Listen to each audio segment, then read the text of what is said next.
Hi everybody, Campbell here from Wellness Embodied. Today we're going to be showing you an exercise for the neck extensors or cervical extensors. This is especially useful if you're suffering from headaches, tight or stiff neck, anything that's coming up into the head, or for those of you that might have to spend most of your day at the desk where we end up in this sort of tight position where we're looking forward and jamming up into the neck.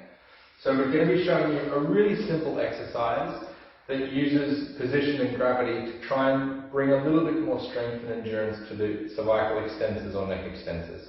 So Clara is going to come. You're going to set yourself up on hands and knees. Now positioning is really important. What I'm doing with the head in relation to the spine. So thinking about length rather than compression. As if someone had a string sort of pulling you long through the neck, and we're going to grow tall and long.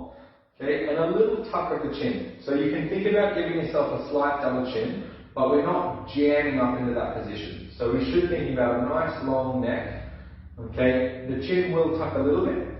So you should feel a very light stretch just at the base of the skull. Just being in this position, building up to about a minute, is going to be great because we're working through the extensors of the neck that when you're sitting are going to be turned off and become a little bit weak.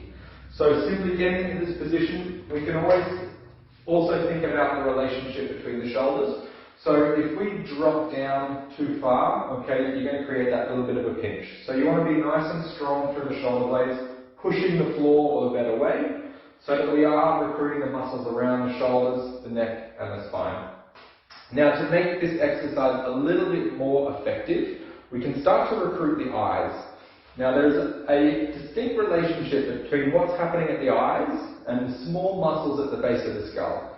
So from this position, what I'm going to get Clara to do is looking just with the eyes towards the pinky finger on the left hand, and then bringing the eyes back to the middle, and then looking with the eyes to the pinky finger on the right hand. Again, the next progression is we can actually add in a little bit of movement. So again, leading with the eyes, we're going to look to the left, and then we're going to allow the head or the neck to follow. We're going to look back to the middle with the eyes, and then follow with the head. Eyes to the right, follow with the head. Again, we can look at a number of repetitions or just building yourself up to a little bit of time. If you get to the point where the chin starts to drop forward and the head gets shortened, we've run out of our endurance, and that's your sort of cue to give yourself a little bit of a break. Maybe flipping over onto the back just to allow those muscles to turn off, but trying to build yourself up for a minute to 2 minutes, just resisting gravity in this position. So to recap the important points, we're going to set up hands below shoulders, knees below hips. We're going to be nice and strong through the shoulders, so we're not sinking down towards. So we're going to push the bed of the floor away to engage those stabilizing muscles. We're thinking about lengthening through the neck with a gentle tuck of the chin to create that space at the base of the skull. We're then going to start to move the eyes left and right, and if that feels okay, you can follow the movement of the eyes with rotation of the neck.